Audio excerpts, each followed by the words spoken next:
I hate you guys. I hate you guys. I hate. I can't believe y'all did that.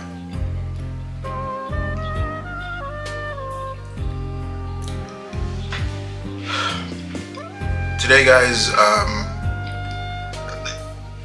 look, I'm gonna be real. I'm a little emotional today right now. Yeah. Today's episode, remember it, from X-Men 97. This one hit hard. This is probably the saddest episode there is, probably so far out of the first 5 episodes. This is probably the best one. No green screen today, just you, camera, me. I may incorporate some images later on, but outside of that, it's just me and you guys. So yeah, there's gonna be spoilers, and let's get it right off the bat, guys. We just lost Gambit. Let's just put that out there right now. Remy LeBeau, the Raging Cajun, is gone. He died in this episode. Yeah. One of you pack members, and I'm gonna give you a shout out because you guys was asking me if this would happen. You asked me, would we see the mutant massacre? And I said, I don't know. I'm not sure if they'll do that, because the mutant massacre really focused on the Marauders, and we haven't even seen the Marauders in this series, as well as the Morlocks in the Morlock tunnels. That's where it really took place.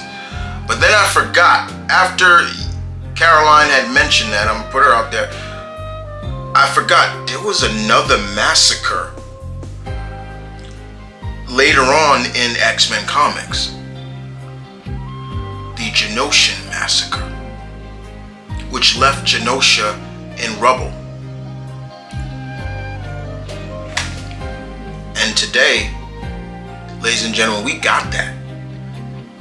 This creative staff is hitting on every notion of what they're pulling from. They are pulling from some of the most iconic storylines of the X-Men. And I should have seen it coming too. I should have seen it coming, but I didn't. But I was like, okay, this episode may focus on Gambit. It kind of did. We got to see Nightcrawler back. It was good to see Kurt. It was great to see Kurt. He was on Genosha because basically what happens is Magneto, Rogue, and Gambit, they went to Genosha to see how much it has changed ever since they were there last time. Gambit even mentions that. While the other X-Men are having interviews and talking to this reporter. You got Beast, you got Scott, and we see what's going on with Jean. She's trying to balance what is real, how much of her memory is real, what is this, what is that, how much is real. And of course there's a separation between her and Scott already, and yeah, she kisses Wolverine. But Wolverine, I respect Wolverine. Him basically kind of pulls away and was like, "Hey, go talk to Scott." He didn't engage in the kiss. He kind of was like, "Go talk to the Boy Scout. You gotta go talk to him." So yeah, that was interesting. We also see that Madeline Pryor is now on Genosha. She's kind of like, quote unquote resident X-Men, even though she's not. And we just saw a whole load of characters, of cameos in this. I saw Pixie, I saw Squid Boy or a Fish Boy, I saw Nature Girl, I saw Cypher, they showed Multiple Man in there, they showed Boom Boom, they showed Banshee was there with Moira McTaggart, and even Sebastian Shaw and White Queen Emma Frost. There was so many cameos in this. Even Dazzler was there. So there were a lot of cameos in this episode when they got on Genosha. And like I said, Nightcrawler was there. This was also the episode where finally, even Nightcrawler himself even was telling Gambit, like, yo, go tell her, express yourself. You did it already. That's the thing. Gambit has done it already. He's told Rogue that he loves her. Go back to the original series where they were in the Savage Land, and he said, Gambit ain't never to say this to anybody, but Gambit loves you. Be brave, Cher. So she knows. But this was finally the pen where we get to see Rogue actually tell Gambit that she had a relationship with Magneto. And they even kind of based it in the Savage Land, because that's where it happened. It happened during their time in the Savage Land. Read Uncanny X-Men 600, Uncanny X-Men 269 to 274, I believe. That's when it was there. So they kind of showed Savage Land, Savage Land Rogue in that, and that's where they kind of based it. But I love Gambit's reply. She's basically, I can't touch you, Gambit. And I love what Gambit, he's like, it's more than just touching, like it's more than just skin deep. And I love that from Gambit. Like, he literally said, my love is more than just me being able to touch you. And I guess in a sense, Rogue didn't understand that. But the people of Genosha and all that, they wanted Magneto to rule, but he needed a kind of a queen, so he chose Rogue, and Rogue was a little pissed off. But when they're having this dance, and my God, the fact that they got away with that, I'm looking at this dancing they're doing, I'm like, this is borderline dirty dancing. Like, I'm like, yeah, they're getting away with this. And so I'm like, okay. But she finally admitted that, look, Gambit was right. And that's when shit hits the fans.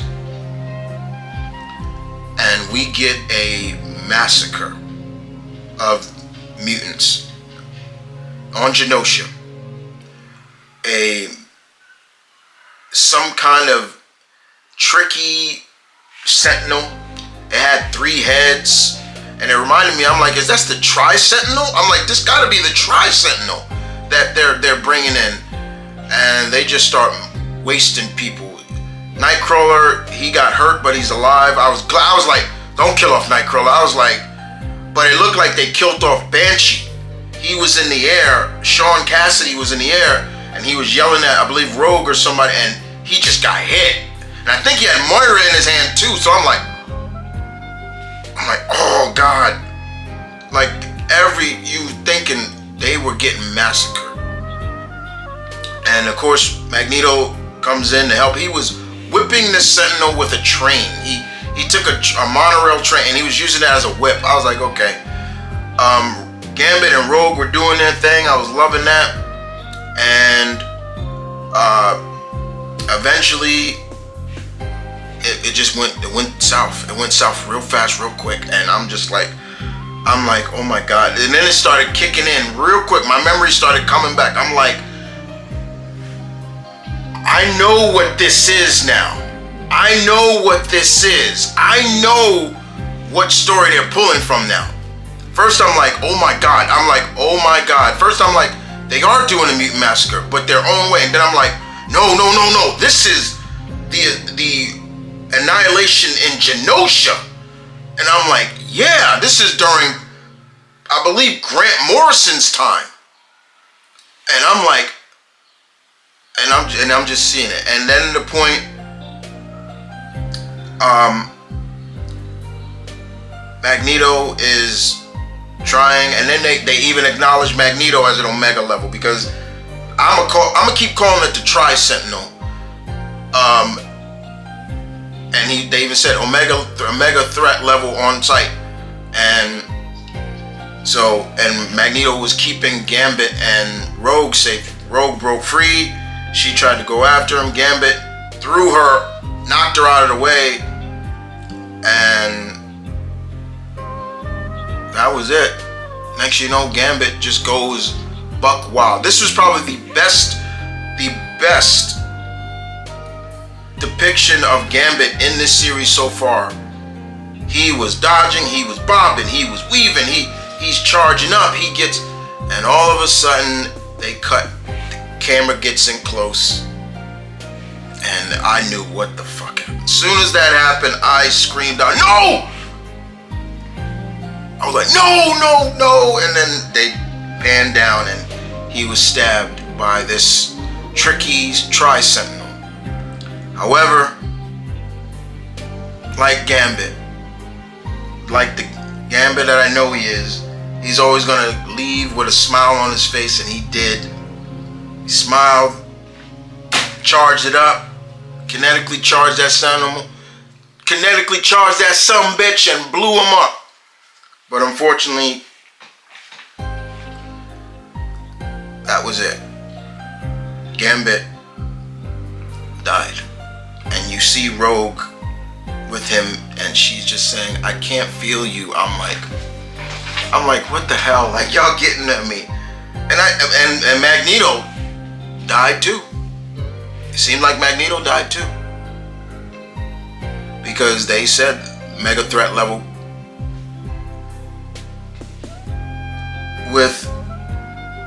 And we saw Cable.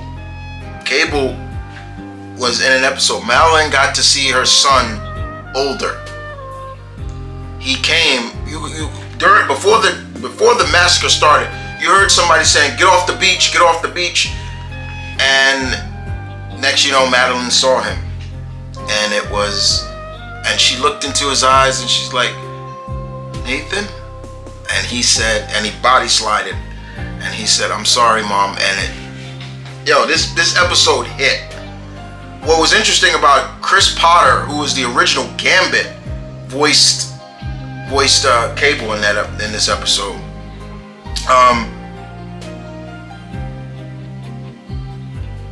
Cyclops has been telepathy communicating with Madeline, and when Jean found out about that, she was pissed. So it's almost a sense of Cyclops basically like saying like, yo, she's the mother of my child. Like almost like that whole like, you ain't supposed to be with your baby mama thing, but she was like, he's still what? Excuse me. She's like, she's the mother of my child. So yeah, it's getting wonky. It got really, and then of course the reporter even says it. What you're about to see may not be for everybody's eyes, and they showed it. What I do love about it also, and this is what also got me, I'll even kind of go woo, was when they were doing the interview, the lady mentioned the school and said right here in Westchester County, and I said woo, because I live in Westchester County, New York, so it was great that they mentioned that. So it was great that they mentioned Westchester County. They didn't say which city, but it was great to hear my county get acknowledged. So I did enjoy that. But yeah, man, this episode hit hard, and I had to take a while to literally, adjust, because I'm like, they couldn't have. Why did they kill off Gambit? And then I'm just like, I'm just thinking about it. I'm like, okay, where are they going? And I'm like, and my eyes just started getting big. And I was talking to a buddy, shouts out to Vernus. I was talking to a buddy prior to that. I'm like, I think I know where they're going. They're about to introduce 2 characters. I said, yeah. I said, I know who they.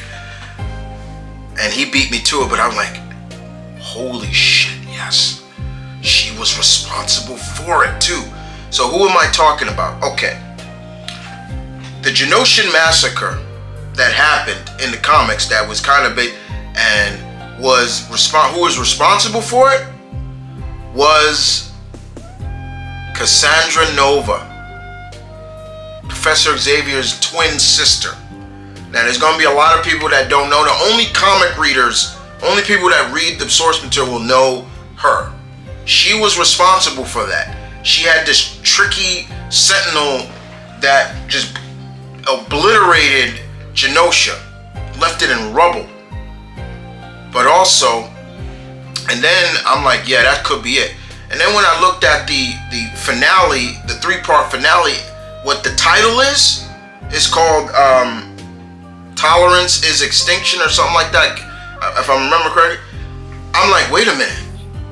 That's an episode, that's an issue in the comics that introduced the human hybrid sentinel, Bastion. So I'm like, oh shit. They could be introducing.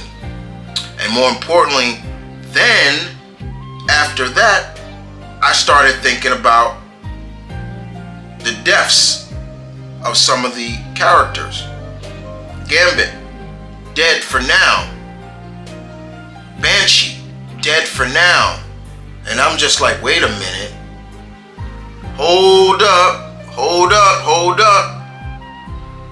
Are they gonna do what I think they're gonna do? Are they gonna bring back Apocalypse? And Gambit and Banshee are gonna be 2 of his horsemen. Now, let that sink in for a minute, because that's happened in the comics. Gambit was deaf. He had long white hair. His skin was charcoal black. He had red eyes.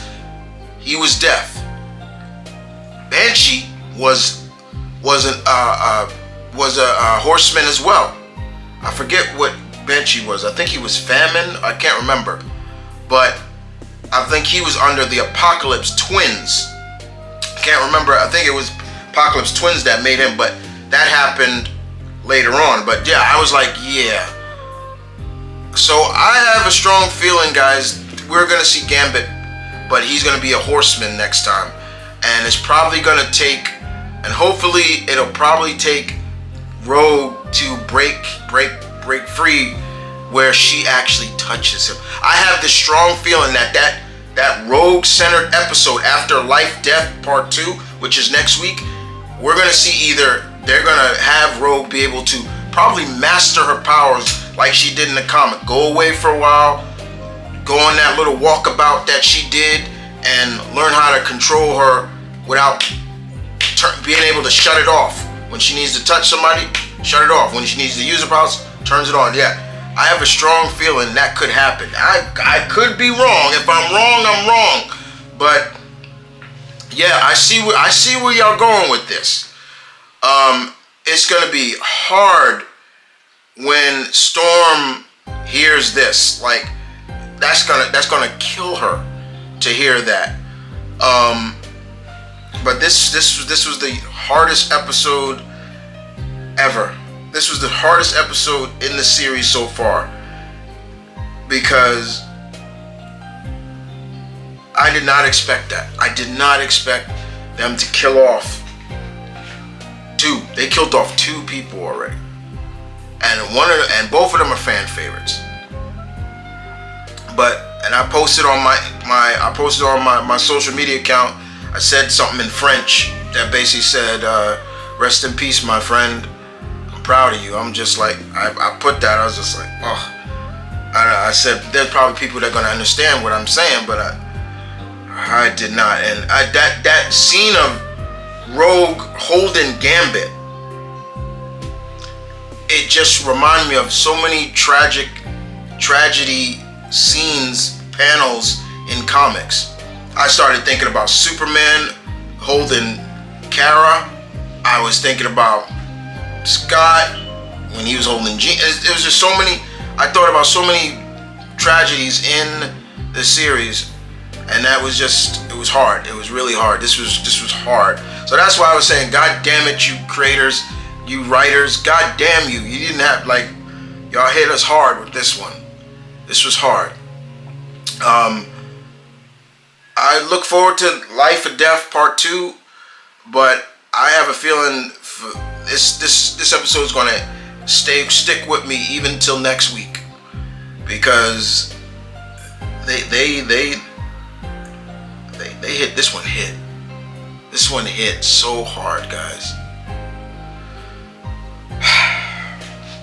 Look, you guys tell me, what did you think about this episode? Did you cry? Because I cried. I love Gambit. He's one of my favorite X-Men. You know, he's very high on my list.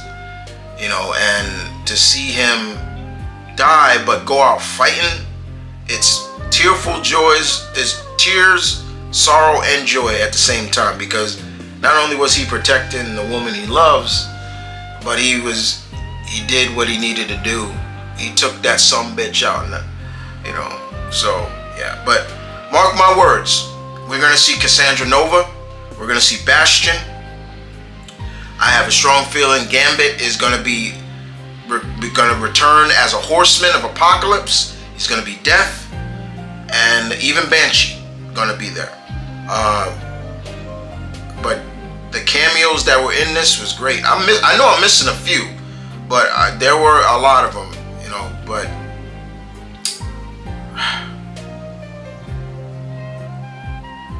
we gotta go. You guys take care. I'll see you guys next time. And I'm thinking of Gambit, and that's gonna hurt. I'll see you guys next time.